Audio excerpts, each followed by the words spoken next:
আপনি নিশ্চয় জানেন যে প্রতি ৩৬৫ দিনে পৃথিবী সূর্যকে একবার করে প্রদক্ষিণ করে আসে। এটা সবাই জানে, এটা কোনো রকেট সায়েন্স না। কিন্তু আপনি কি এটা জানেন যে সূর্যকে একবার প্রদক্ষিণ করার জন্য পৃথিবী প্রতি বছর ৯৪ কোটি কিলোমিটার দূরত্ব অতিক্রম করে? এর মানে হচ্ছে মহাকাশে পৃথিবীর গতি প্রতি ঘন্টায় ১,০৭,০০০ কিলোমিটার। এই হিসেবে পৃথিবী প্রতি সেকেন্ডে ৩০ কিলোমিটার দূরত্ব অতিক্রম করে। কিন্তু এটা তো ওই স্পিড যার মাধ্যমে পৃথিবী সূর্যের চারপাশে প্রদক্ষিণ করে। এর পাশাপাশি পৃথিবী নিজ অক্ষের উপর ঘন্টায় ১৬০০ কিলোমিটার গতিবেগে ঘুরতেও থাকে।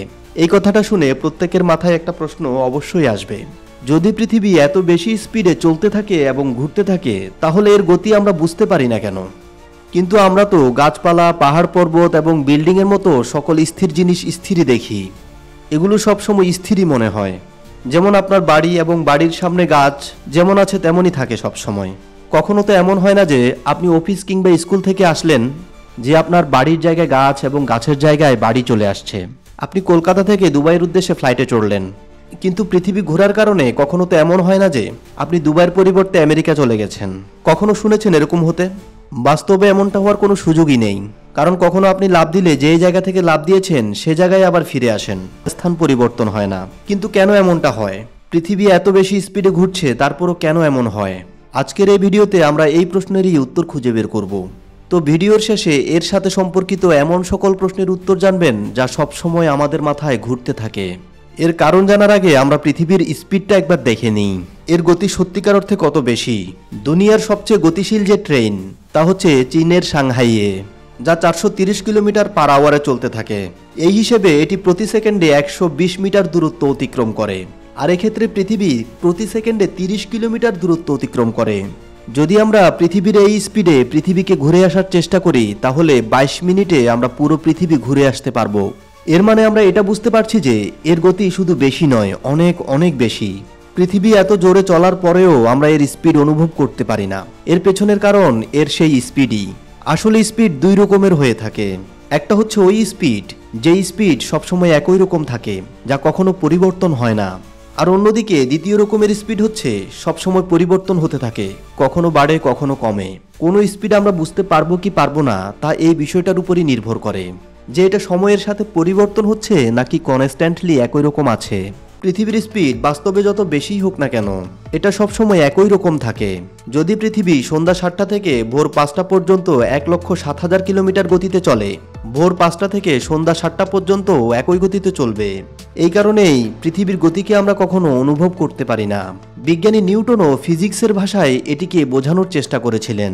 তার হিসেবে যদি গতির পরিবর্তন না হয় তাহলে ত্বরণ শূন্য হয়ে যাবে, অর্থাৎ আমরা গতিকে অনুভব করতে পারবো না। এর ফলে আমাদের কোনো ধাক্কা বা বল অনুভব হবে না। যদিও এই ফিজিক্স ম্যাথ আমাদের মাথা ঘুরিয়ে দেয়, তাই এর থেকে দূরে থাকাই ভালো। আমরা নর্মাল কোনো উদাহরণের মাধ্যমে বোঝার চেষ্টা করি। আপনি ট্রেন এবং বাস দুটোতেই হয়তো ভ্রমণ করেছেন। আপনার কোনটাতে বেশি ধাক্কা অনুভব হয়, বাসে নাকি ট্রেনে? সবার জবাব একই রকম হবে। যদি ট্রেন ৮০ কিলোমিটার প্রতি ঘন্টায় এবং বাস ৪০ কিলোমিটার প্রতি ঘন্টায় চলে, তারপরও আমাদের বাসের মধ্যেই বেশি ধাক্কা অনুভব হবে। এর কারণও এটাই, বাসের মধ্যে স্পিড এবং দিক প্রতিনিয়ত পরিবর্তন হতে থাকে, যার কারণে আমরা এর স্পিড বেশি অনুভব করতে পারি। অন্যদিকে ট্রেনের গতির পরিবর্তন খুব কম হয়, যার কারণে আমরা এর গতির ফলে ধাক্কা কম অনুভব করি। এখন নিশ্চয়ই আপনারা বুঝতে পেরেছেন, কোনো গতিশীল বস্তুর গতিতে যখন পরিবর্তন হয় না তখন আমরা এর স্পিড অনুভব করতে পারি না। পৃথিবী আসলে ঘুরছে কি ঘুরছে না এটা দেখার দুইটা পদ্ধতি রয়েছে। প্রথমত, আপনি পৃথিবী ছেড়ে ওই জায়গায় চলে যান যেখানে পৃথিবীর মধ্যাকর্ষণ বল নেই, কারণ আপনি পৃথিবীর গ্র্যাভিটির মধ্যে যতক্ষণ থাকবেন ততক্ষণ পৃথিবীর সাথে আপনিও ঘুরতে থাকবেন। যদি আপনি ওই জায়গায় চলে যান যেখানে পৃথিবীর গ্র্যাভিটি নেই, ওখান থেকে আপনি বুঝতে পারবেন যে পৃথিবী ঘুরছে। অর্থাৎ পৃথিবী ছেড়ে মহাকাশে গেলেই কেউ বুঝতে পারে পৃথিবী কত জোরে ছুটে চলেছে এবং নিজের অক্ষের উপর কতটা জোরে ঘুরছে। এবার এর সাথে রিলেটেড কিছু প্রশ্নের উত্তর দেওয়া যাক। প্রথম প্রশ্ন, পৃথিবী এত জোরে ঘুরছে, তারপরও গাছপালা, ঘরবাড়ি, বড় বড় বিল্ডিং সবকিছু এত স্থির কেন? এসবেরও তো জায়গা পরিবর্তন হওয়ার কথা। এর জবাব খুবই সহজ, পৃথিবী কেবল নিজে ঘুরছে না, এর মধ্যে যা কিছু আছে সবকিছুই পৃথিবীর অংশ এবং সবকিছুই একসাথে ঘুরছে। আমরা নিজেও পৃথিবীর অংশ, পৃথিবীর বাইরের কিছু নই। তাই যে জিনিস যেখানে আছে তা সেখানেই দেখা যায়। পৃথিবী ঘুরছে কিনা তা বোঝার জন্য আমাদের পৃথিবীর বাহিরে তাকাতে হবে, অর্থাৎ আকাশের দিকে তাকাতে হবে।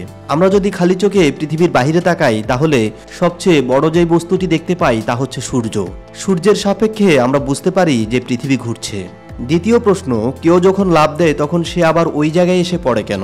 এর জবাবও খুব সহজ। কারণ আপনি লাফিয়ে উপরে ওঠেন কিংবা মাটিতে দাঁড়িয়ে থাকেন, আপনি পৃথিবীর সাথে ঘুরতে থাকেন এবং পৃথিবীর ঘোরার গতি এবং আপনার গতি একই। এই দুটো গতির মধ্যে কোনো পার্থক্য না থাকার কারণে আমরা একই স্থানে থাকি। তৃতীয় প্রশ্ন এটা, যখন কোনো পাখি কিংবা এরোপ্লেন উড়াল দেয় তখন পৃথিবী ঘুরছে তারপরও সঠিক জায়গায় কিভাবে পৌঁছে যায়? এর জবাব অনেক আগেই দেওয়া হয়ে গেছে, তারপরও আবার বলি। পাখি কিংবা এরোপ্লেন যতই উপরে উঠুক না কেন পৃথিবীর বাহিরে তো আর যায়নি। পৃথিবীর বায়ুমণ্ডলের শেষ সীমানা পর্যন্ত, যেখানে পৃথিবীর মধ্যাকর্ষণ বল কাজ করে, সেখান পর্যন্ত ওই বস্তুটি পৃথিবীর সাথে ঘুরতে থাকবে। তার মানে বিমান এবং পাখি উপরে উড়াল দিলেও পৃথিবীর সাথে স্থির থাকে। শুধুমাত্র ওইটুকু জায়গা পরিবর্তন করে যতটুকু পাখি তার পাখা দিয়ে বল প্রয়োগ করে এবং বিমান তার ইঞ্জিন দিয়ে বল প্রয়োগ করে। বন্ধুরা, পৃথিবীর ঘূর্ণন এবং গতি রিলেটেড কোনো প্রশ্ন যদি আপনার মাথায় থাকে কমেন্ট সেকশনে অবশ্যই জানাবেন, আমরা এর জবাব দেওয়ার চেষ্টা করব। এর সাথে সাথে এই ভিডিওটি আপনার কেমন লেগেছে তাও কমেন্ট করে জানাবেন এবং ভিডিও ভালো লাগলে লাইক দিয়ে চ্যানেলটি সাবস্ক্রাইব করতে ভুলবেন না।